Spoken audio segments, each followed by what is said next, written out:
Welcome to the Southern U Podcast, brought to you by Darden Archery on the OKest Podcast Network, with your co-host Matt Brock, Jeremy Ferguson, and Taylor McMurtry.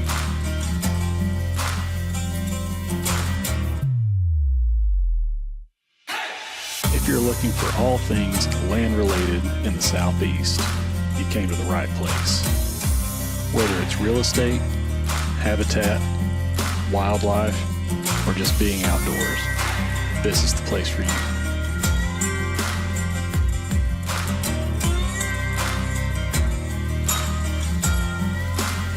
Welcome to the Southern U.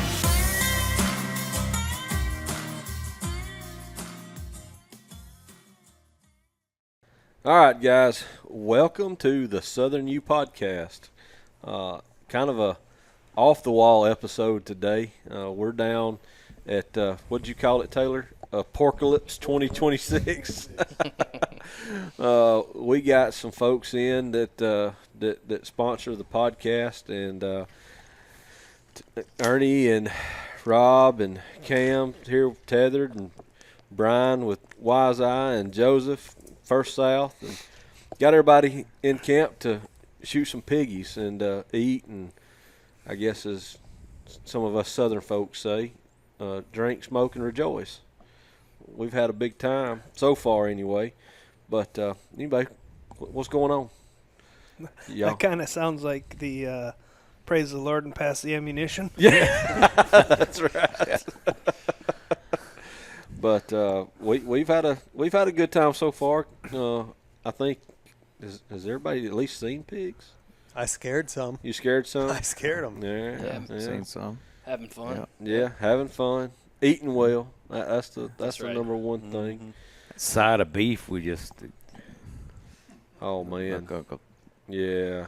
What was it you called? A cake? A birthday cake? Well, my steak was Yeah, 3.5 inches thick, so You don't even call that a steak. no. That was That a roast. slab, Roast. yeah. That was a roast. That was a a was full-on something else. roast. It was good, though. Yeah. Well, anyway, man, this is just kind of off the wall podcast today. We're not getting into anything too terribly specific. But just want to check on all of you, kind of one by one. What's new? What you guys into, Ernie? Well, I mean, it's that time of year, right? I'm gonna be getting out and setting cameras and setting up new stuff, and we're launching new products. Had a new saddle drop this week, so it's time to really get into it. Turkey season's behind us. It's time to start getting ready to kill some four-legged animals. That's it. Excited about it. Was that the what was the new set of the Phantom XP, or what was? That's Correct. So Yeah. it's kind of the next generation of our Phantom. The Phantom's been around a while. It's arguably the best-selling saddle that's ever been out there, and it was just time for a new facelift on it, a new way of looking at it. So we made it into an expandable saddle, but kept it real lean and kept it real efficient. It doesn't have a lot of bells and whistles to it, but for the hardcore guy that just wants, a saddle they can take in without having to take a lot of extra bulk and stuff, it seems to fit the bill. I saw it on your website, but I didn't. So when you say expandable, I've got the Ultralock. So is it kind of along that same line from an expandability standpoint, or is it? Yes, but not as big. So it's similar to an Ultralock in the fact that you can, make it bigger when you're sitting in it, but it's a much smaller, more streamlined saddle to start with, and the expansion isn't as big as an Ultralock. So it's not meant to be a lazy boy as much as a more streamlined system. Yep. Cool. Awesome. Yeah, I like that. What's new with you, Brian? Well, it's just like, Ernie, it's that time of year, right? You kind of sitting around and you're wondering, oh God, are you going to sell anything? And all of a sudden you're out of stock. It's just, everybody's headed to the woods. Ernie said it. It's time to put cameras out, take a look at things, and we've got our flagship models, the MC2 and the DC2, and then we got some special stuff that's going to hit. We can't talk about it right now, though. Oh, Yeah, I just said, just can't do it. Just can't talk about I'll it. sign an NDA. Yep. Yeah. Yeah, on a podcast. Uh-huh. Yeah. They'll sign it. Yeah. But it's great. It's where they're heading, what we're doing. It's just some great stuff, and I wish I really could say something about it, but they're not ready to launch it. That's part of it, man. Yep. We're excited about trying out the cameras and seeing how they're different from other manufacturers, and excited about the details that we do know about them, especially the American made, and man, how what kind of quality you guys are putting out. Yeah, Harold and Daryl, when they started years and years ago, they were about we're going to be different, not going to take the same path, and they've stuck to that. And I appreciate their vision and what they're doing, and they don't compromise. When other people have went, maybe a different route, they're, we'll eat that cost. We'll go because we want to make sure, they've built a name as being their image quality. Yeah. On the camera, their hunt control, their apps, and they've just decided that they're not going to go and it's not to say anybody's wrong, right or wrong. It's just they've decided to be not the biggest, but the best. Well, there's a product for everybody out there, Yeah. And some people, they need the price point to be lower, and some people want the best they can get. And that's, Yep. And that's kind of where we stand, with our customers and clients. It's rarely ever let's go the cheap route. Yeah. We are not always the most expensive, but try to get the best quality we can get, for the dollar. Sometimes there's a breaking point there. Yep. Absolutely. Well, Joseph, the only other main sponsor that we could get in town, unfortunately, Randy, we miss you, brother. You'll have to talk to Taylor about not scheduling this thing during ASA next time. But yeah, we're missing Randy from Darton. But how's land lending business going? As if I don't know. It's wide open right now. Well, I say that. Let me take that back. Land lending is steady. Agricultural lending is wide open right now. Crazy. It's crazy. We've had a pretty good size expansion in poultry in North Alabama in the last 8 to 10 months. It's starting to slow down a little bit, but it's still kicking pretty good. Do you know what that's? I haven't dug into it. What that's attributed to? I mean, are they just needing that much more production, or I think we so. aging out of the houses that's there now? I think we're needing more production just because of poultry is always going to be the cheapest protein on the grocery shelf. That's it. So there's got to be more produced. And I think that's where the need for an expansion in our territory has come into play. Marshall County is one of the largest poultry producers in the country. Yeah. And well, not Marshall County, but our Northeast Alabama. Northeast Alabama. And I guess that's where the expansion has come into play. Just getting more processed chicken on the grocery shelves. Interesting. Yeah. Well, Rob. What's up? What's up? Everybody, if you don't know Rob, you need to know Rob. We're trying to break him into the Southern way of doing things, and it's been interesting. Yeah, I'm the only Yankee here. You guys are former. And I've been learning a lot about Southern culture on this trip. Amen. Pepper jelly, bacon jam. Pepper jelly, bacon jam. That doesn't count. Cornbread. If there's one thing you guys do, it's you know how to eat. I feel like I've missed out the past 40 years. I think you have. I think so too. Yeah. Cobbler? Who knew anything can be a cobbler? That's right. Somebody needs to get you an old like Betty Crocker and Paula Deen cookbook. Like Yep. when The old when ones, yeah. all the recipes just use butter or lard. That's right. What also impresses me, the men, I feel like you guys all know how to cook. Like the way you talked about it earlier, I was like, I think everybody here probably cooks at their own house. Yeah. That's impressive. Yep. Yeah. My poor wife, she's eating peanut butter and jellies if I'm responsible. You know, I don't think that's always been the case, though. No, I think, I mean, honestly, to me, you know, my family and friends, the guys are cooking because it's always something we've done as camaraderie around sports and hunting, Right. and fishing. So, my folks didn't. They didn't hunt. They didn't fish. No, they did farm. But my mother, you know, this is old school. And she cooked. She kept the house up, and Dad worked outside. Right. Dad struggled to use a microwave. but I think that's changed really, and I think a lot of it is around you know, hanging out and doing things with your friends and family. Well, and the evolution of grilling too. I mean, you've got the pellet smokers now, and all the new technologies in grilling. Men are getting into cooking, and that's, I guess, where some folks find. I don't call the set it and forget it pellet grills cooking. Well, that's true. No, but it's different. Like, I eat with my friends. We have a barbecue. But you guys how long did we talk about food earlier? 2 hours? 2 or 3 hours. 2 or 3 hours. We just talked about our favorite foods. I said like 3 things that we eat up in New York. Like, we have pizza. You guys we got cobbler, cornbread, 5, 6 different types of fish. What did you say? A filet? No, I thought you were that's talking just about the a way they fillet cook. of fish. Yeah. Yeah, that's the seasoning. One of the seasons you put in gumbo. Yeah. Yeah. I know that. And when now. you're talking about men cooking, I think a lot of that has to do with, you know, the change in the family, where now you've got a lot of 2-income homes. So your dads a lot of times are kind of taking up that space, where even when I was a kid, Mom was pretty much around the house. When I got off the bus or when I got into school, she was there. She was getting ready to make, you know, supper or whatever. But at my house, my wife's a pediatric nurse.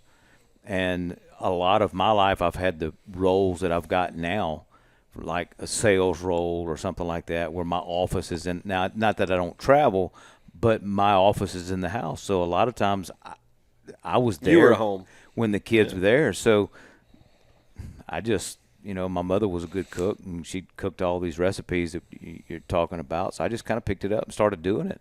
And it was a way to help out, because my wife would get home at 5:30 or 6. And that's really late to start one of these type meals. Ain't no doubt. So I get everything going. Yeah. Well, and I mean, let's be honest, Brian. You and I are getting toward the age where, at some point, you got to choose between Civil War reenactment or smoking meat. Like, you got to pick. I don't know if I like where that went. I mean, you know, here, and we've had a great time. But I think y'all discovered, what was it, last night, that Ernie, I got Ernie by like 4 years, and I'm the old man in the camp.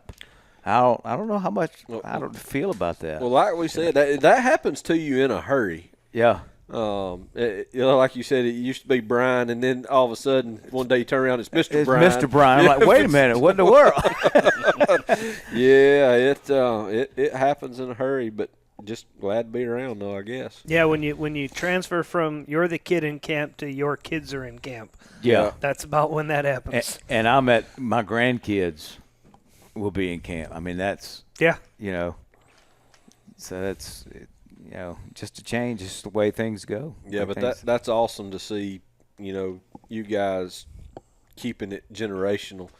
You know, we don't have kids, and my parents didn't hunt, so it kind of started and stopped with me, other than my nephew. But you know, his dad hunted, and granddaddy did, so he had a little bit of that. But I mean, we got to have kids coming up in this sport and business.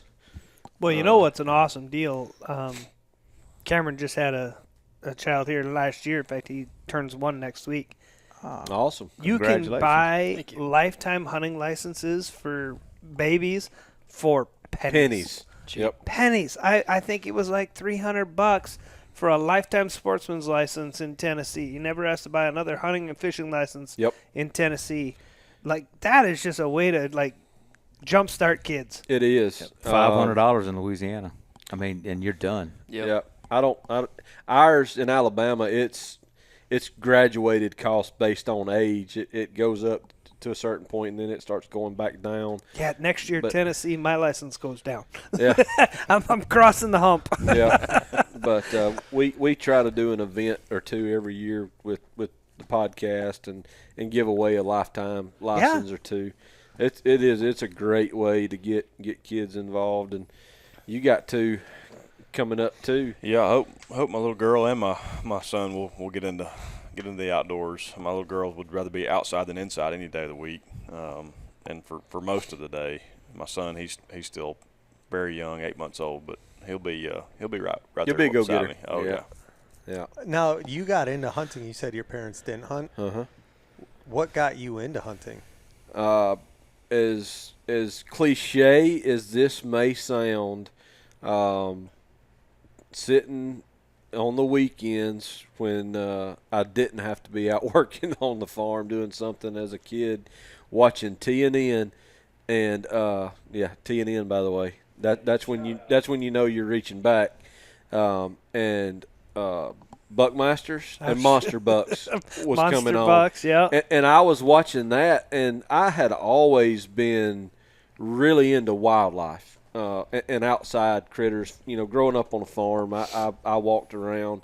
At 6 years old, my dad gave me a 410 shotgun and taught me gun safety.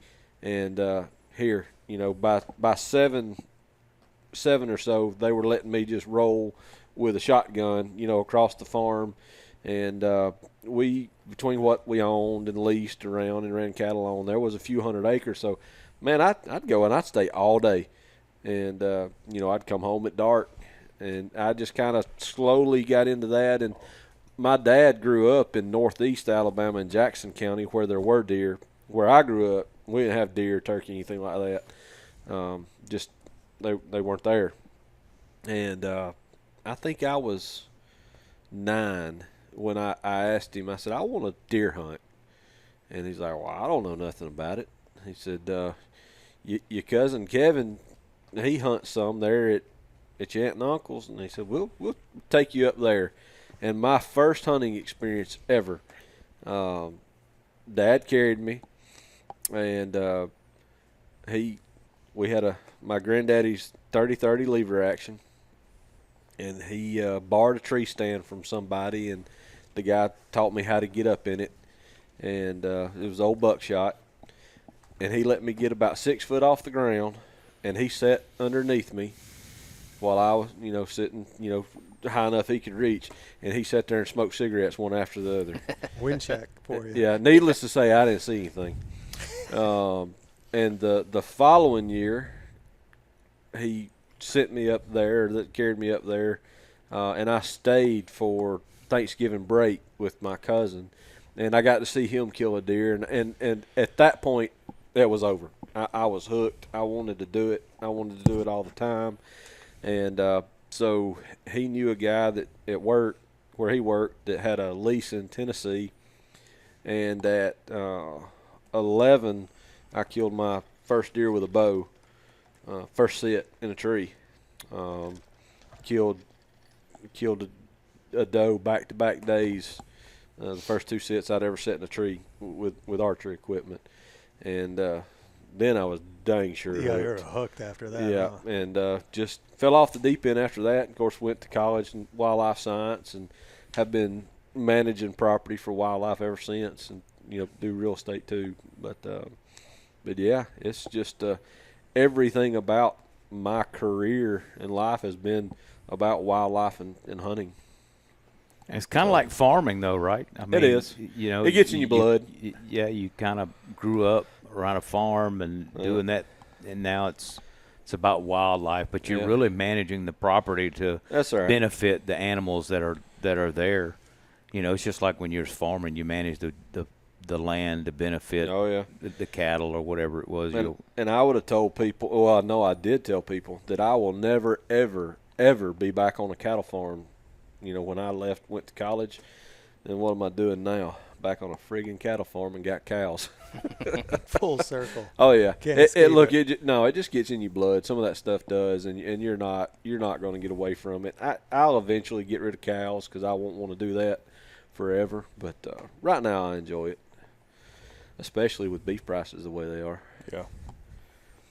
Yeah. And it's nice to know that you. Of course, my wife hates this, but it's nice to look out there and go, yeah, I know what that's been fed, and that's what I'm going to eat. I don't. We don't. We don't buy beef at the store generally. I did for this occasion because we didn't have a bunch of fresh steaks, but we don't buy much beef. But then to the opposite, you have been hunting your whole life, right? Well, yeah. I mean, from one camp to another camp, and it took a little period off from about 6 to 10. My dad was oil field, so it's kind of had a stepdad and that type thing. But yeah, I mean, I remember as a kid my sister would carry the gun, and my dad would lead us in, and we'd go and we'd run dogs up in North Louisiana, my Uncle John's place. And so yeah, and that kind of gets in your blood, and then you kind of shift away from it as a teenager a little bit, and then right after I got married, I fell in with another group of people that were hunting. Yeah. And it was just like, so I got married when I was 19 years old, and I've been wide open ever since. That's like a common theme. I feel like most of the hunters I know, they started really young, got into their teens, got into other stuff, but then came full circle, and that's just became their life again. Like it just rang home for them. And I was fortunate, Ernie. I'm not going to speak for him, but I can tell you, I watched it go from TNN, Jackie Bushman's, the Primos, and the hunter specialties and things like that, to almost like the information age. Yep. Doing these podcasts where, it used to be all this secretive type stuff. You read magazines, North American Whitetail. Oh, yeah. Or seeing what you could pick up. So what you could pick up, and it was this. You ask somebody, well, how you do that? Son, you just got to spend time. Just time. You got to spend time. And while there's a lot of truth to that, but you got to kind of learn what you need to be doing during this spending of the time type thing. And now you got YouTube, and there's really, literally no secrets per se in the outdoor industry anymore, but you watched it evolve, where it was secrets that were passed down from generation to generation, and only that generation, only those people knew, or only these super woodsmen knew. Yeah. And now they're sharing it all over everywhere. Now really the hard part is determining what's BS and what's actual woodsmanship. Good, good information. What's good information. But kind of watched it go from that to, and even what Ernie and them do, saddles and doing all that kind of stuff. A lot of the time I was public land hunting, and it was an old man freestand, and those things were 31 pounds. Oh my gosh, yes. Just the stand. You got to find the right tree too, or you'll ride that buck to the bottom. To the bottom, yeah. And I've got a story about that I'm my uncle, but and that's one of the funniest things I've ever. And I had a bad habit when I got an old man. I'd take that strap off. See, I did the same thing. That connected the two, and because they just got in my way. I didn't like them. Get hung up in it. Yeah, because I'd like to take them big bites and get up, and those straps would get in the way. Well, I took them off, and he calls me and says, "Hey, I need to borrow your stand. I got a place I need to go." All right, take it. So he goes, and I think I told you I was in the pest control industry for a while, and right when the cell phones kind of people started getting, it was like what was that? Where it was two-way deal. Nextel. Yeah. And so I get a voice message pops up, and I look at it, and I said, "What's he calling for?" So I'm working up it. So I listened to it later, and it's Brian. When he got upset, man, I was Brian Dunn. Brian Dunn, call me. Uh-oh. What in the world? So I get off work, I call him, "Hey, Unc, don't up me." He said, "Where's them straps?" And he kind of was real colorful about, "Where's them straps?" And I was like, "What straps?" "You know what?" And I'm like, you got me. What strap? He said, the straps that hold that stand together. I said, oh, them straps. Yeah, them straps. He said, well, I'm going to tell you what. I got up to the top of that tree. He said, I took my feet out. And clackety, clackety, clackety, clackety, clackety. The bottom of that stand went to the bottom of that tree. He said, there I was, hanging there. I said, well, what'd you do? He said, I only did what I could. He said, I looked like a bear hugging that tree. I was stuck.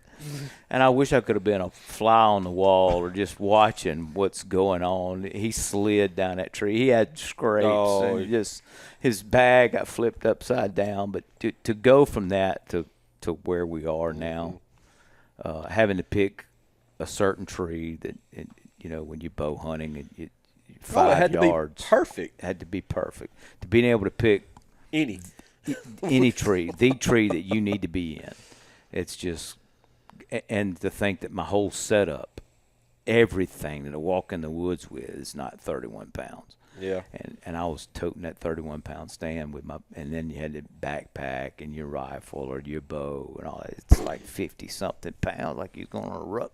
Yeah, the evolution has been unbelievable. I can't remember the name of the stand. One of y'all probably will, but lock-ons to me were a game changer, especially when you had the individual sticks, not just one friggin' ladder that you had to put up. But the lock-on that you could put on a tree that was leaning, that would, you could let it out and adjust it. And I can't remember what they're called. But we used to use them in, I'm pointing at Taylor behind all the cameras. We had them in Illinois in all the Osage trees because they were all crooked. And, you could lay them things out at a 45-degree angle and you could get the platform flat. That was a world changer. I remember that. I can't remember the name of it, but I remember what you're talking about. To saddles now, it's just, it's crazy. I used to carry a tree lounge. Jim at Christmas. That was like carrying a sheet of plywood through Lord, the wood. yeah. it weighed 30, 40 pounds, and then you go to put it together at the base of the tree. It's all hollow aluminum tubing. It's ringing like a bell. But boy, once you got in it, yeah, that is by far the most comfortable stand I've ever been in. But you pay for it in every other way. There was another one that was real long. Was it Amaker that was so long and big steel stand that had the swivel seat that was kind of a net material? They came around a little bit after Baker tree stands because we had some. I've still got some Bakers, but those were. You look back at it now and think, how did I not die doing some of this stuff and some of apparatuses we were climbing with and in. Well, at least they were tree stands, right? They were, yeah. I go hunt with some of these old timers in Wisconsin, and they're 2x4s stuck on a pine tree with been there with finish nails holding them on. Uh-huh. And they climb those things. Oh yeah, I've climbed them. I have too. My my story with the old man, and again, didn't have anybody to teach me any of this stuff. I learned it all most of it the hard way, till I got buddies that really were into hunting, that had been hunting a lot longer than I had, and had somebody show them. But I had climbed and did not, I went up a scaly bark hickory with an old man. But I broke as much of the scaly bark off as I could, going up the first time. And so subsequent times I could go up.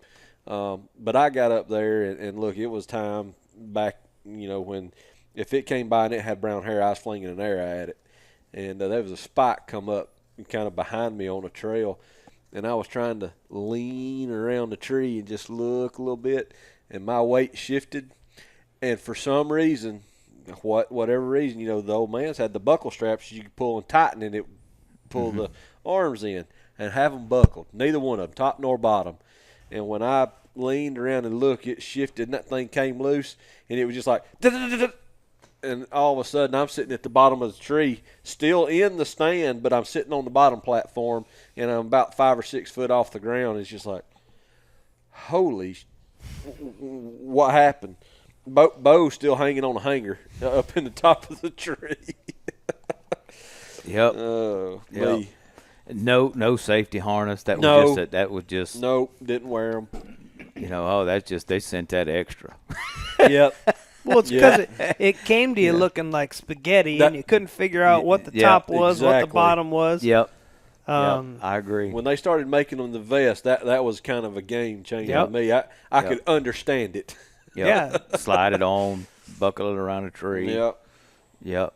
And that again, I not to single out, but to me, just when you're in a saddle, you've got everything on and you're strapped to the tree. Yeah.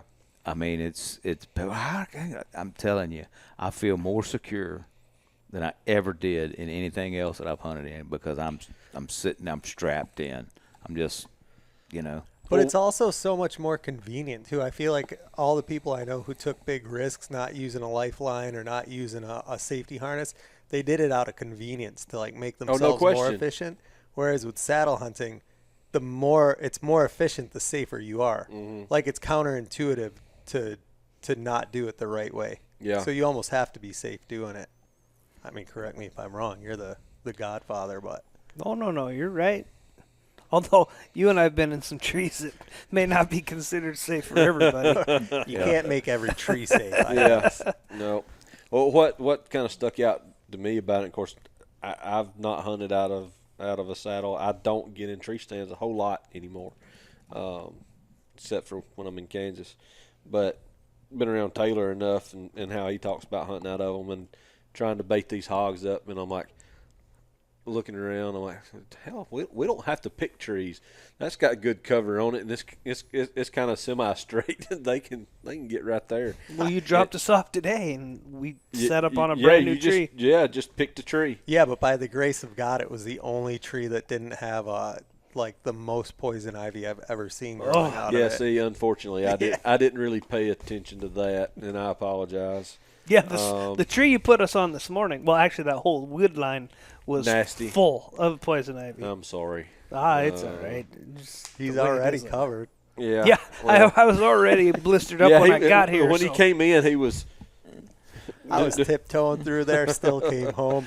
Dawn dish soap all over me. They say that the soap isn't as important as using a wash rag. Yeah. Oh, really? Yeah, because Thanks for telling me that now. What they did is they did some experience with axle grease, black axle grease, and they smeared it all over, and then because poison ivy is just an oil, and they tried all these different soaps to see, and then afterwards you could see how much of that black axle grease was left over, and having a wash rag took more of it off than any of the soaps. It didn't matter what soap. Well, that's the stuff I think I mentioned to you. And somebody told me about it last year. It's called Zanfale, and it's a scrub, and it's a soap, but it's got some type of texture. Almost it's sandy feeling, and you supposed to scrub, and it's supposed to exfoliate that top layer of skin and get all that oil off. But I had because I'm terribly allergic to that stuff, and I got it all over my face last year. And that stuff works. It got it off and dried it out a lot quicker than anything else. Of course, if I get it, I have to go get a steroid shot because it just I haven't got that to that level yet. It spreads on me like wildfire. Time. Yeah. So I hate that stuff. Like had I been in y'all's situation this morning, I would have looked at it and said nope, and I'd have walked back. I was just thinking of going out in the grass and laying down, Yeah. and popping up. No, you can do it. It doesn't bother me. You don't get it? Neither do I. What? Ugh. I just climb a tree. I know I have reached around and hugged it Yeah. in the dark, and I don't. Well, It don't bother me. I don't ever remember getting it as a kid, but we were talking about tornadoes in the South yesterday. When I was a teenager, we had a tornado hit there at the house, and it leveled a lot of the timber and got our pasture fences, and we were cleaning up pasture fences, trying to get them back up. And I was old enough to run a saw, and I was running saws and cutting through it, and then we were just piling and burning. And I got in the smoke too, and I had it. That's supposedly really bad. I had it inside my mouth, up my nose, all in my eyes, in my ears. Oh. I was one big bubble. Oh. And ever since then, it just wears me out. Well, and I think you guys have a little bit different species down here, too, because I used to trim trees for a living in Minnesota, and I would get exposed to some poison oak, poison ivy, something, and I'd get it once in the spring, and then I was good for the rest of the summer. Man, down here, I get it once, and it doesn't go away. It's like every day I'm exposed to some other one in the yard doing. It's crawling all of the It's just trees at my everywhere. place. I can't get away from it. I think every single time I've come down to Tennessee, you've had poison ivy. Yeah, it's because Every I'm time. constantly working in the yard and doing stuff, and it's on every single one of my trees. It's in my woods, and I, tend to do most of my yard work in flip flops and short sleeve shirts, so that doesn't help. And things that people don't think about, the way I've gotten it, is dog running through it and then rubbing on the dog.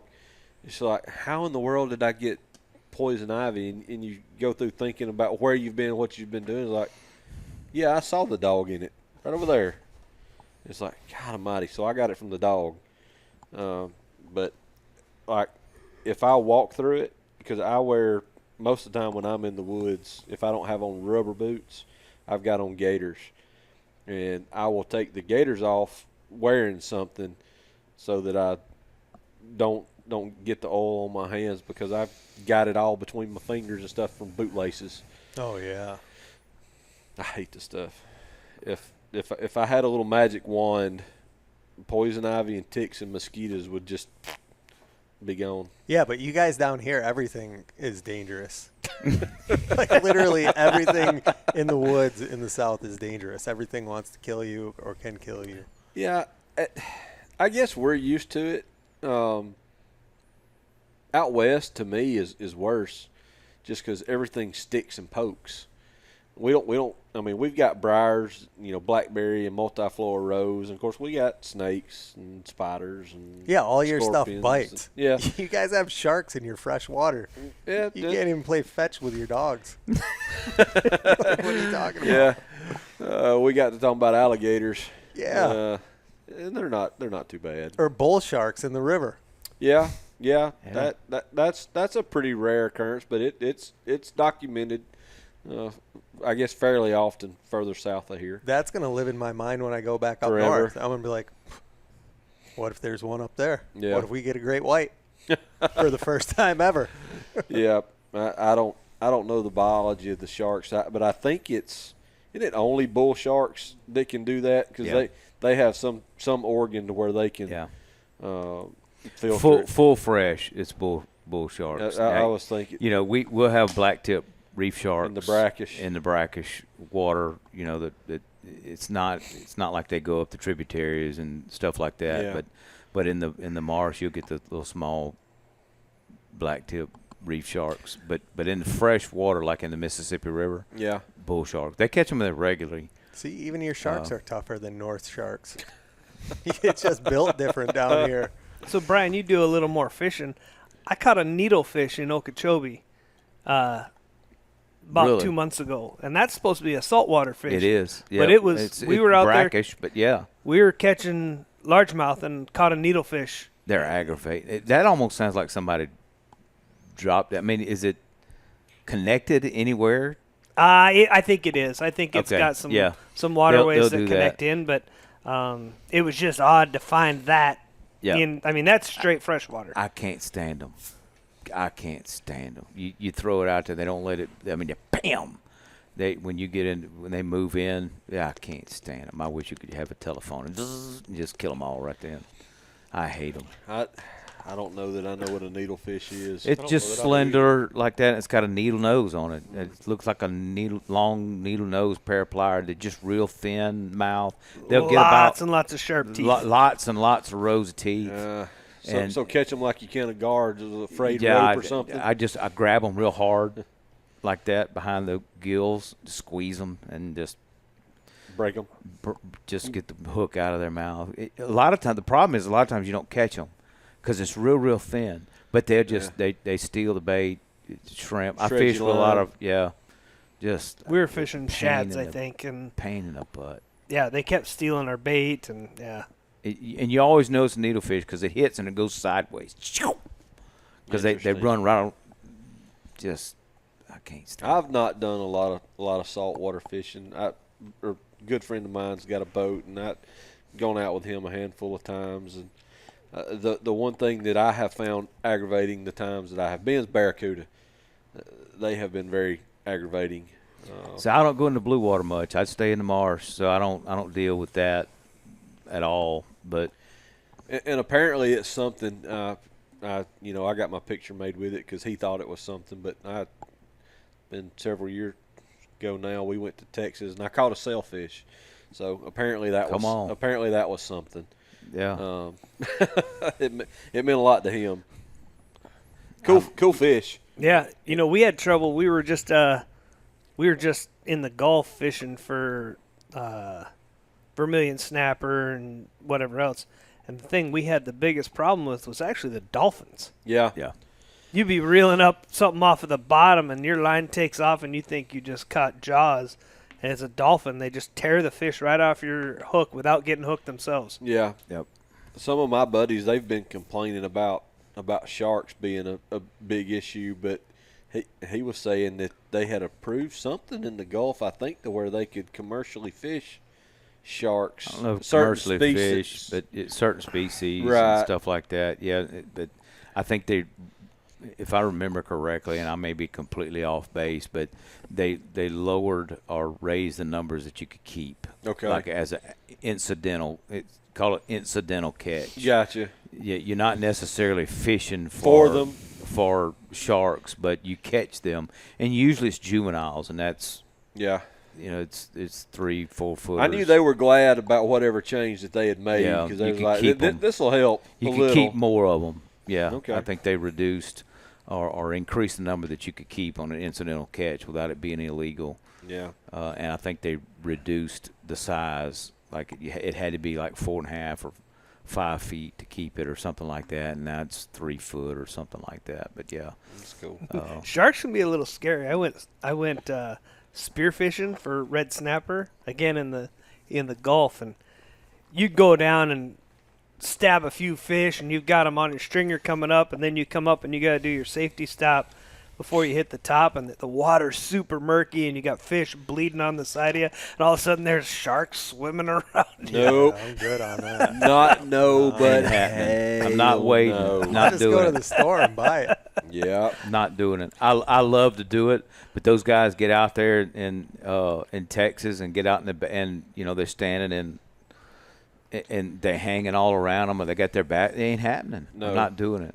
Yeah. I'm And not we were pressing my scuba luck. diving, and again we're probably 15, 20 feet underwater, and it's murky and it's green and it's super warm. You can't really see, and you got dead fish hanging off the side of you, and these sharks are just swirling. No, I'm good. Yeah, but a buddy No of mine count. owns a store. No count. Yeah, no. He owns a store down there. He went spearfishing, and they went to a rig, and he got done. And the guy said, man, I didn't really see any sharks. He said, well, I didn't want to say anything while you were there because I didn't want to freak you out. It's his first time. And they weren't scuba. They were just Like with Like snorkels. had free a snorkel, diving? free dive, and they'd go down, shoot it, come up. And he said, we had a big bull. He said it was 10 foot. He said it was staying down there just below us. Ain't happening. No. No thanks. Didn't you have something sketchy happen? when Oh yeah, I had all kinds of sketchy stuff happen. I was borrowing gear, and the guy didn't have the weights in his vest, and so I had some issues with that. We had some issues when we were down there, but they also had these like bang sticks that they'd take down with them. They're almost like a shotgun shell on the end of a stick for stabbing these sharks and trying to kill them underwater. Oh gosh. And one guy had a deal that hangs off his foot, a big long like electrical cord. Yeah. It's hooked up to batteries, and it apparently creates an electrical field in the water around him that the sharks don't like. Don't want. Yeah. Whether or not it's legit or not, I don't know, but I think the company went out of business. But yeah, it's big tail for that. That's I was interesting. watching a show the other day, Shark Week, and the guys had the Hex suits on. Yeah. It's real big. What's that? The Hex Hex. suits, that's supposed to. Oh boy, here we got go. Faraday, I know. Faraday cage in the clothes. Okay. Yeah. I have always wondered about that stuff, and I have buddies that swear by it. I mean, they swear by it, and I'm like, But I mean, Faraday cage works. So- with Here's one for you, Brian. I met this guy at a show last year, and he was on fire. He's telling me all kinds of stories about him and his wife hunting and how she keeps stealing the deer he finds and whatever else. But his whole deal was he takes the head net from Hex suits and he drapes it over all of his trail cameras. And he says he never gets a spooked buck that, a lot of times you get a picture of a buck and then you never see it again. He said that never happens. He puts a Hex headset over every single one of his cameras when he hangs them in the woods, and he doesn't have that spooking problem. that's interesting. That is interesting. But, I mean, so the theory is a lot of people think that, they seen it. Well, a lot of times it's because it's a cellular, it's a send receive, and there's an electronic Oh, there's a pulse, noise. Yeah, too. and there's a noise that happens. There's to you and I, it may not, but to a deer and to animals, it's a frequency when it. But I think it's the same thing with what they get used to. Sometimes, plus the personality of the deer. Sometimes they don't pay no attention, walk past Right, don't care, and then but it's listen. Same thing when you're hunting. How many times have you been on a deer and he's out there and you clip your release and he throws his head up and looks, or you just touch something and it's about how in tune they are with the surroundings. And I find that oftentimes, at least me, and this is just anecdotal evidence, and there's a lot of people that know way more than I do, but a lot of times people will take something like that, a traveling deer in the rut, and it's not his territory. It's not his living room. He's not used to what is supposed to happen and what ain't supposed to happen in that area. He's just looking for something. Complete different deer in what you can get away with as to where or not you're setting up in his or her living room. They know every twig. They live there, and they know the ticks and the twigs and what ain't supposed to be there and what wasn't there yesterday, and all of a sudden you set a camera up in there and it's there today. So I think there's a lot to be said about that too. Sure. But I know those Hex suits, and I don't know everything about it, but it's supposed to mask the electrical impulses that your like I said, body, it's a Faraday cage. gives off. And I could see it doing it because it's electrical impulse. It's a send-receive mechanism. Yeah, I would love to see that. Some type of research. That would be hard. Hard to do though. The videos are somewhat compelling when the They guys are. are, especially turkey hunting. Yes. When they're waving their arms and turkey's right out in front of them and they don't seem to care. Those are a little compelling. Yeah, but isn't part of the fun not being able to move when turkey's there? I don't know about fun, but I it mean, is part of the that's- challenge. like when that's you get part of the caught- challenge for Yeah, sure. There's But nothing quite I like think the sitting challenge still for an is- hour and a half waiting yeah. on a turkey to do its thing. Trying to hold Yeah. your breath and Yeah. not blink. Yeah. Yeah. But imagine blank if you your didn't have eyes. that. I don't think it'd be as exciting. It When you it need to wouldn't move be. your gun barrel just 2 inches and you can't do it. If they were that effective, like the videos that you're talking about, if they are that effective, there wouldn't be any turkeys left. Like if everybody used them, there wouldn't be any turkeys left. Until they, unless they eventually they get wise to that kind of stuff too. But you could really put a hurting on turkeys if they work as well as that looks like they do. That makes me want to try it because I had a pretty tough year this year. Yeah. Well, the nice thing about them too is I've got a set and it's really old, but they're so lightweight. So when it's really hot, you're not roasting. Y'all making me want to try that. Joe has tried to. Joe Lindsay. Well, I don't think y'all two know him, but he swears by those Hex suits. I may try one this year. Just give it a rip. Just see what happens. So Well, if you're and- from Hex and you're looking for a good case That's it. study, hit up Southern U. That's it. Hey, we got biologists that can put together a dang research study for you. I guess the problem that I'm having with it is its eyesight.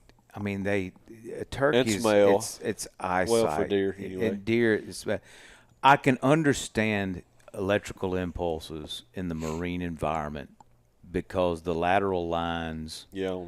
on the fish and on the sharks, and it's electrical impulses in the water, and they don't hunt typically on eyesight alone. It's the electrical impulses that the wounded animal or whatever it is giving off.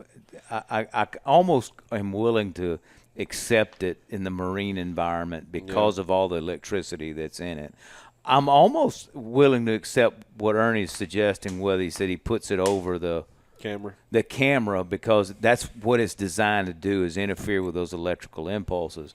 But when you're talking about a turkey that it's eyesight, Movement, yeah. I'm not about whether or not you're giving off an electrical impulse or not. I can see you. Yeah. You're talking about an animal that can pick a bug out of the air when it's walking through the field. Yeah. I don't know that. And I I guess think the guys that were trying to sell me on it, other than Joe, their argument was almost like when all else is right, and you know things don't come together. It's like they've just got the sixth sense. They're like, that's the sixth sense. That they're picking up on those electrical impulses. Might be picking up on my heart beating. Yeah. And so I hope I that don't never know. stops. I've killed a bunch of turkeys, and it's worse every time. Here's that racket. Yeah. No, there's no doubt. Oh man, there's nothing like it. I think that's when people give up hunting, is when you lose that adrenaline jump. Mm-hmm. Absolutely. Yeah, when you don't have it anymore. And that I think that's what we were talking about. That's why I like hunting different stuff now, going different places out west and trying new things. Some of the everyday deer hunting here in the South, it just, I enjoy hunting an individual deer. Knowing he's there. Now I don't like trying to follow every step they make with a camera. I like knowing they're there and knowing they're still alive, but that's it. Not trying to, oh man, what time's he there? And then trying to get there and go kill him that way. I still like the hunt, but just to go sit and we'll see what walks by today. There's not that much excitement for that with me anymore here, but going into the Midwest there is, and really we talked about pronghorn. I mean that's got under my skin as bad as anything, and I haven't hunted elk and I haven't hunted mule deer. I probably don't need to. But do you think that I think a lot of it personally has to do with, like, there's two types of people, right? People who like to just be good at something right away, and then people who they enjoy that learning process. Like for me, I got into hunting late and I sucked at it, and I still suck at it. But I feel like every season I get a little bit better, and I'm like chasing. It's like archery. You're trying to chase perfection, but you're never going to get it.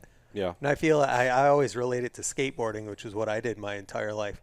Like, you can never be the best. You can be better than you were yesterday, but you're constantly facing adversity. I think it's very similar in hunting, or like golf, right?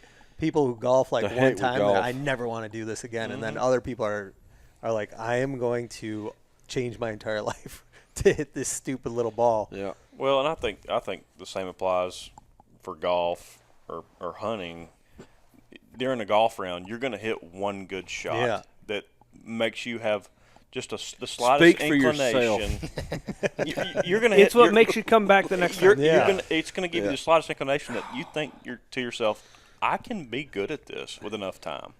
And same with hunting. You're going to have that one hunt that just grabs you. Yeah. And you're all in from that point on. Well, we all know that not every experience in the woods is like that one. Yeah. There's rough ones. Like day one down here.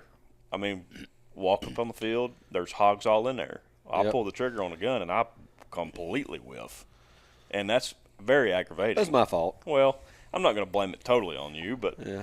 it's one of those things that's you've had that one experience, whether it be turkey hunting, deer hunting, elk hunting, golfing, fishing, where you've had something that's happened that's just life changing, and it keeps you coming back. Yeah. So I did it right.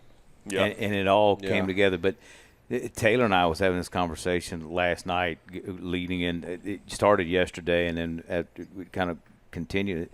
The thing about hunting that I've golfed, and there's the human factor in it, and it's I heard somebody say years ago, you're not comparing yourself, or your challenge is not your opponent, the person that's next to you. It's overcoming the mental game, but it's the course. You're playing the course and how the course needs to be played.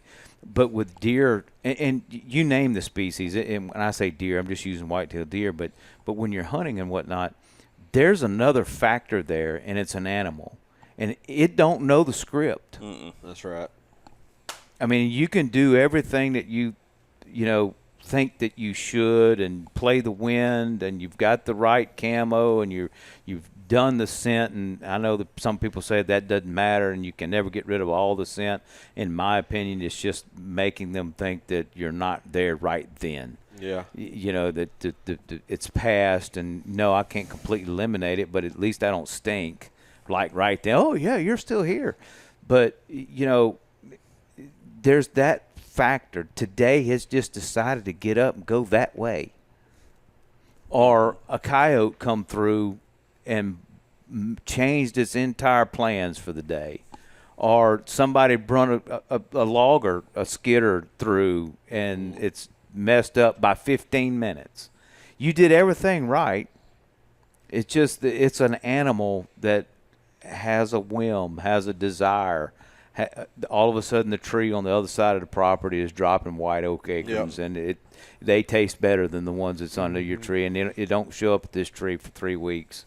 And it's been eating on these over here, or this flat, or whatever. There's another factor there, and it's a live animal that has a part in this decision. And I think that's why people get so frustrated in today's world of hunting, because they sit and watch the cameras, and they watch the cameras, and they watch the cameras like, all right, I can kill him, and I'm going. They're like, nowhere to be seen. Like, you're still hunting a wild animal. It's got a mind of its own, going to do his thing or her thing, whatever. Yeah. I'm sure we've all fell into that trap. Like, yep, today's the day. Let's go kill him. Yep. Just nowhere to be seen. You're like, well, what in the world? What happened? He was supposed to be here at 4:30. Yeah, he's 10 minutes late. He must have not got my invitation. It's He not going to missed the happen bus. today. The thing with me going like out west is seeing animals do different things, and different animals act how they are in nature. Man, that's what I have really come to enjoy is, hunting where I grew up hunting in southern Tennessee and North Alabama. We didn't have a real rut. Okay, it was drawn out. You might see a buck pushing here and there, but it wasn't wild. And the first time I went to Illinois, and I was like, holy crap. So this is what it's supposed to look like. And I mean, just 5 or 6 bucks after a doe coming across a field, and you're like, oh my gosh. And they just do that all day, when you hit it right. And then going out, I was pronghorn hunting, but going out to Montana and Wyoming a couple years ago, and just glassing like, hey, that was like an elk. Holy crap, that's a bunch of elk. And a good bull. The guy said he was like a 330-ish bull, but comes out and bugles and running his cows around, and it just wasn't what I was expecting. I had no clue what an elk bugle was like, and it was a lot louder than what I It'll thought. rattle your teeth. And Lord, yes, especially if you were close. Yeah. We were a couple hundred yards, and I turned and looked at the guy, and I said, "That's loud." He goes, "Oh yeah." He said, "You ought to be close." So just seeing new things and different things. That's what it's got to be about for me now. Everybody that's done something other than whitetail and turkey, which is from my hunting, that's what it's been, whitetail and turkey. So those of you that's hunted other species, like you're talking about pronghorn, y'all talked about elk a couple of times. What do y'all feel like is, okay, number one, the most challenging, but number two, the most rewarding? What would be, like to say, if you had to choose one animal that I'm going to spend the rest of my life, you can only do one. What is that? Oh, that's easy. Yeah, I think you and I are on the same page with that. I don't even have to think about it. I'd bow hunt elk. The biggest challenge for me is they're so far away, so I don't get the opportunity to scout properly or know where they're at or know the seasons or whatever. Right, I live 20 hours away, so the biggest challenge for that is just the distance and not living there. But if I had to pick an animal and that's all I could hunt, I'd move to where the elk are, so that I could have I'd be more in tune. Gotcha. And I've never elk hunted, but I would imagine I would probably feel that way. But right now, for me, because really the only other thing I've really hunted other than Southeast or turkeys, I've hunted turkeys all over, but is pronghorn. And spot and stalk pronghorn with a bow is not easy. I mean, I know you can watch it on YouTube a lot, and you can make it happen. But the second trip I made, the first time I hunted pronghorn, we hunted over water holes. It was opening weekend, and that's just what you did, or what they told us you did. We all killed pronghorn. Wasn't a big deal. Just if you sit there long enough over a 4-day period, you're gonna get an opportunity at a water hole. And the second trip I made, me and a buddy went to Nebraska. We drew non-resident tags, obviously, but we went out to the Ogalla grasslands.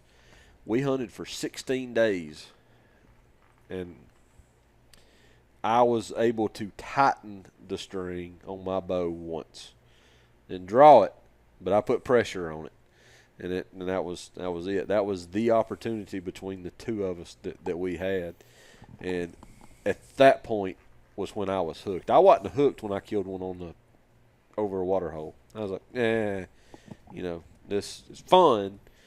Hung out with my buddies, and we hunted, and we killed, and we saw different things. But when I hunted for 16 days and never got to draw, I was like you said, I'm going to figure this out. And went back the next year, and we were both successful. But we hit the rut right out there, and we decoyed, or he did. Which, if you haven't decoyed pronghorn, and it's Use right, a paper plate. No, we had the little pop out decoys. We went with an outfitter that we knew, but he ran water hole hunts, and I, like I said, I knew him, and I said, I don't want to do that. And I said, we want a spot and stalk. He said, well, y'all are the only pronghorn hunters we're gonna have in camp, so I'll set you up with one guide. He can take y'all, and you can do whatever it is you want. And they had full friggin' body mount pronghorn on pedestals that they would take out and set, and I'm like, no. I said, we're not toting that thing around. No way. So I had the little silhouette things that, one was a full body that would fold out, that was a doe, and had a buck that would go on your bow that you could shoot through. But we just carried those around. But the one he decoyed, we popped up over a hill, and there was a goat out there with all his does, and he was kind of running them around. And from what I could tell, what little experience I had, the way he seemed to be acting, he run a smaller buck off and then got back with his doe. And I was like, we got a pretty good chance at this particular goat because he seems to be somewhat aggressive toward smaller bucks. And we got the guide to go up and hold the doe decoy. And I snuck kind of around a little bit, side hilling on them. And we were just kind of popping the ridge on them. And I got up there, and the buck saw us. And I got a little closer to the guide, and my buddy was standing kind of behind me. And that buck saw us, and when he did, he came right there. I mean, right then, he didn't think about it. He came to 25 yards, and my buddy was kneeling down, and for some reason, I don't know why, he could not get the bow back, kneel down. And I mean, this goat is just locked in on us, just standing there broadside at 25 yards, and I said, hell, stand up. And he stood up and stepped out from behind me, and that goat just stands there and just watches and just takes that air. I mean, when he was just so tuned in to those decoys, I think you could have danced. And then we decoyed another one. It was one that I had previously crawled up on to about 45 yards, and I did not see a little baby that was laying in a little depression. And I had gotten on my knees, and I had drawn, and all I needed him to do was stand up. But the little baby pronghorn saw me, and all it did was just up and go. And when it did that, the buck got up, and that's all he did, just up and go. There was no stop to him. But we came back by to check on that same goat the next day, and we watched him run another smaller buck completely out. I mean, looked like he went 2 miles. And I said, oh, yeah. I said, we can get to his does because they were just over a little rise. I said, we can get between the two. Now, it may not work, but we can get between the two. And we run out there, and we got on a fence line, and the power poles were running up the fence line. And we got out there trying to get to the does. And my buddy Byron looks up and said, here he comes. And he's running right up the fence that we're on. And so Byron holds the decoy out. And this goat looks at that decoy. And, I mean, he just comes. And I was not prepared for that to happen that quickly. So I reach and grab an arrow and try to knock it. And I clip the release on or hook it on. And as I try to put a little pressure on, I hit the trigger, and the arrow just went doop, and I'm like, shit, I'm trying to get it, and then at that point I can hear, his feet coming, and I turn and look, and that buck drops his head and comes at Byron with the decoy. Byron throws it down, rolls behind the power pole, and I drop the bow on the ground. I just, we're about to get run over, and when he comes by us, head down and all, he realizes, I assume he smells and sees us to a certain degree. But he runs out there at 30 yards and just stops and stands back there and look. I mean, had I had the bow in the hand, I could have shot him, but bow laying on the ground, and so no dice on that one. But did go back and kill one of the other ones that we had seen before, and kind of what I figured out is if you can hit the rut right with pronghorn, if you catch one that'll run another buck off, get back between him and the does and use a buck decoy, and you're golden. Or you get gored. Yes. Either way, it's a story. Yeah, it is. I would have never believed that they were that territorial to the point that they would lose all faculties and try to run you over. But they do. I guess it's like turkeys. You see folks crawl up on turkeys and they just lose all sense and try to fight the decoy. I mean, that's what they did. Mm-hmm. Just blew my mind. But the folks that live out there were like, Oh yeah, if you hit them right, that's the way it is. So we apparently hit them right, but that's what got me Hooked. son. How long is the season for pronghorn? It's relatively long. I think most states it starts somewhere around middle October, and then goes. I mean, the last time we went, we hunted the end. Did I say October? August. I'm sorry, middle of August, and the time that they said we hit it just right, we were there middle of end of September, and there was still some time after we were there. I think our hunt was like the 18th through the 22nd, 23rd, something like that of September. So what about Ernie? What about elk? So do they have different states have different seasons, or because I've heard aren't there some seasons that fixing to start for elk like mid-August or? I think Wyoming starts August, doesn't it? I would say most of your archery It's September. is late August to early September. Most states, from what I've seen, your prime hunting season's going to be in that September 15th to the 30th. That last 2 weeks of September, that's when your bulls are the most active, and you get that rut action, and that's what you're looking for, right? I mean, people elk hunt so they can be out there when they're bugling and chasing, and they come in spitting and snorting, and you get a fired up elk, kind of like your pronghorn. You get that really aggressive elk that wants to come in. That's where the excitement is. That, and I mean, it's just a big animal, right? Huge, The first time you kill one and have to walk up to it, and then you look at it and you're like, I don't even know where to start. Like, where do I start cutting on this thing? It's gigantic. But even the hunt when you don't kill it, it's an adventure, is what it feels like for me. But that's not to take anything away from deer. Like, I feel like elk hunting out west is very physically taxing, and it is mentally taxing, but it's physically taxing. Yep. Whereas whitetail, it's a battle of the mind.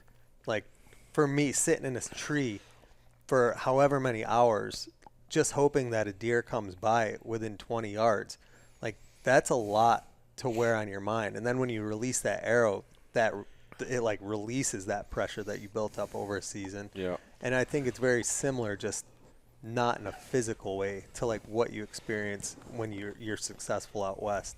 Like, they both have their advantages and disadvantages, but I got started in elk hunting, so that I think that's why I would lean that way. But there's something special about, like, I picked out the right tree. Yeah. So I talked about all I've done is whitetail and turkey, and I've gotten the question before, well, if you had to give up one of them, which one would you give up?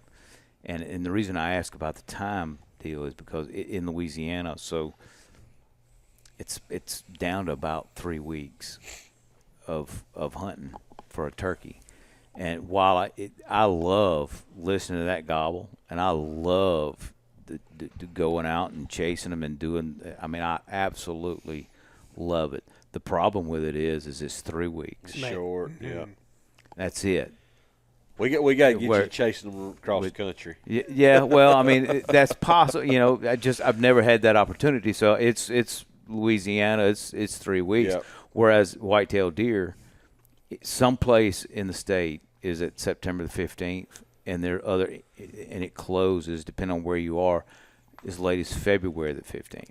So you're talking about being able to hunt a whitetail deer in my state, never having to leave my state, sometime between September the 15th and February the 15th, hunting a herd of deer all over the state. And the furthest I am from any place in Louisiana is Shreveport, Bossier, and that's about 6 hours from my house. So I could be anywhere in the state within 6 hours from September the 15th all the way through February the 15th. That'd be hard to give up.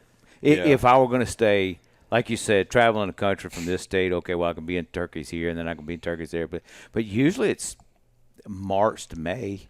I mean, you still, it's a short season. Yeah. If I was confined to the state, I'd have to still hunt whitetail. But yeah, not being confined to the state. Yeah. Yeah, I get it. I get it. But I'm like, man, if I got to give up one of them, I'm going to give up turkeys because it's 3 weeks and I get to hunt whitetails for.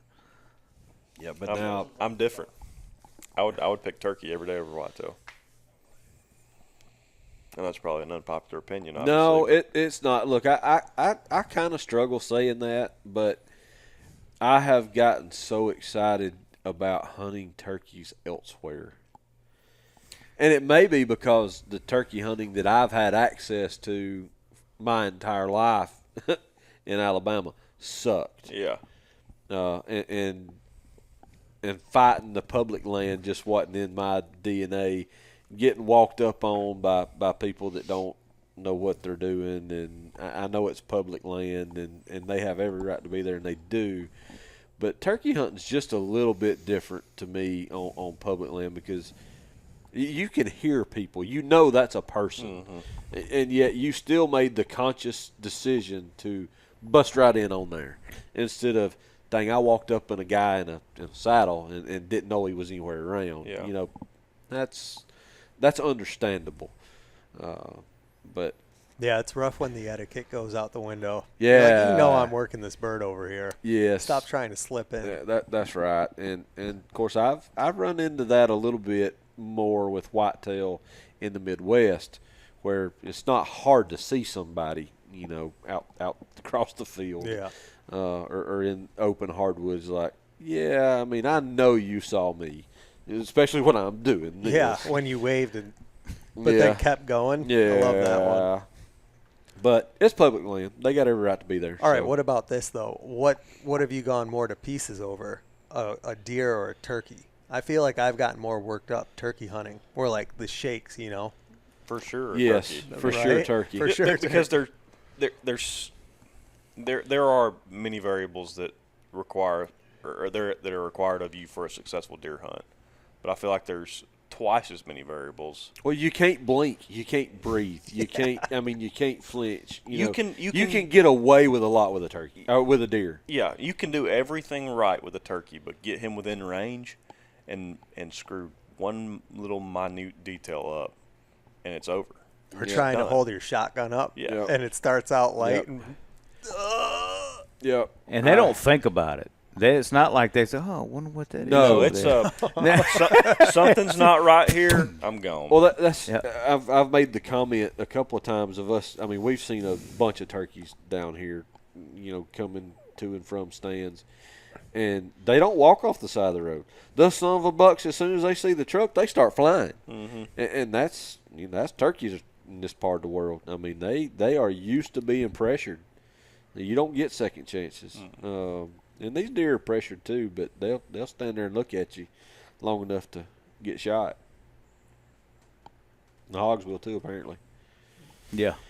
At least the ones I've been around since I've been here. Yeah, yeah. Taylor's apparently scared them to death. They walk out and get a little hint of that killer smell, and they're gone. Oh, he worked on them the other day. Pow, pow. Yeah. Stacked them up like I- cordwood, I son. got tickled. He got out the truck and he said, "Y'all, this rifle hunting ain't crap." I said, "Yeah, whatever." Tyler's been nodding over there a little bit. He's been trying Are to you keep his sleeping eyes back there open. behind the cameras? We probably running low on battery here. Get a little self-conscious here about how good this podcast is and talking what we're doing. He's over.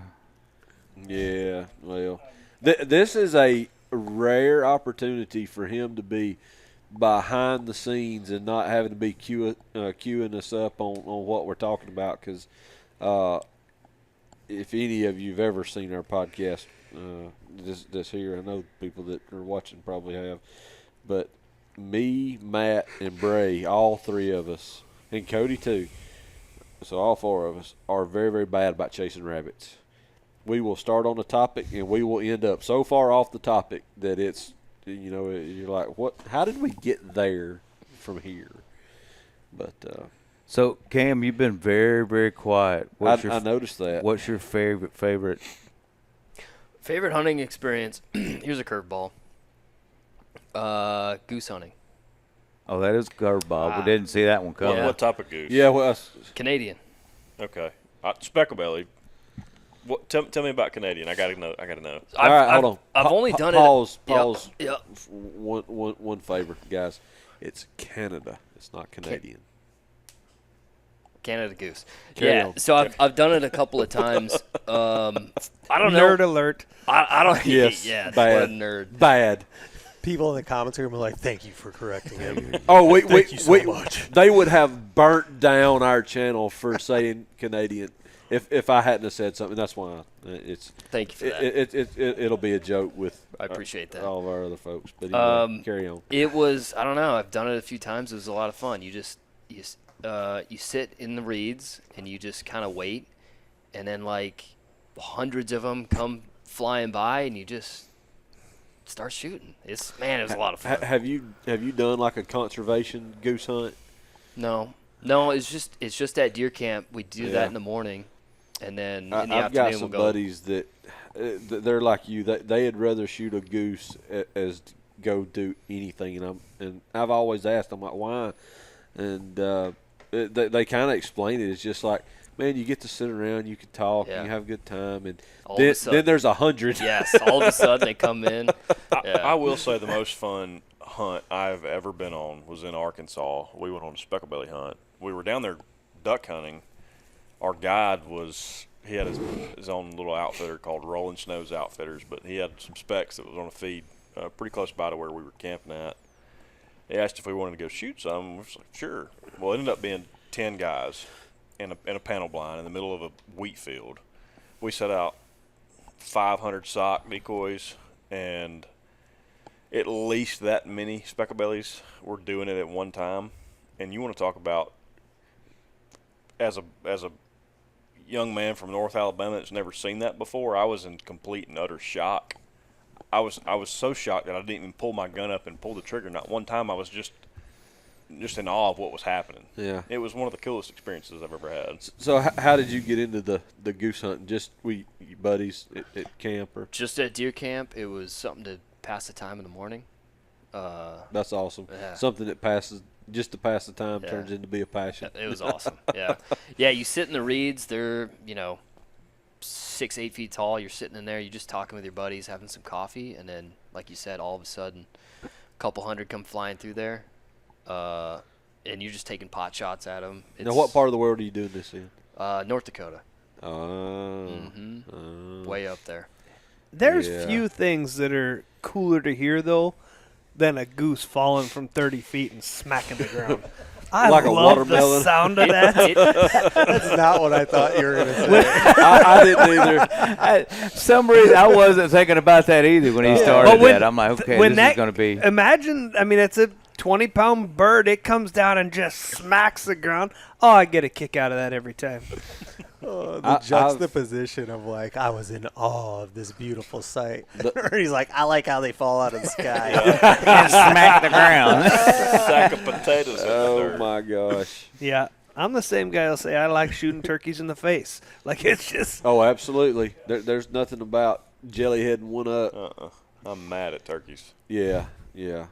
So you duck hunt up there too? No, never duck hunted. I've never been to North Dakota. Hunted turkeys in South Dakota. That's beautiful country. Sure up is. there. Yeah. I love the South. I love eating, cooking. I love doing what we do here in the South. But I would move to the Upper West and the Far West in a minute if my wife would. Just go. Yeah, just anywhere go. from Kansas on. I can't leave my wife. She for part of the year. Yeah, she'd go if I went too long. She'd go. Rob, that's bad advice. Don't do that. No, Please don't do that. Oh, look, I already stay in Kansas a month a year, at minimum generally. Sometimes a little bit longer than that. So, we were talking to some friends the other day, or me and a couple other guys about vacation. I'm like, what's vacation? All I do is work. And my wife kind of said, all you do is work, huh? And she mentioned my trip to North Dakota, my trip to Wyoming, my trip to Montana, my stays in Kansas. She's like, "That's vacation for you." I'm like, "Yeah, I'll shut up now."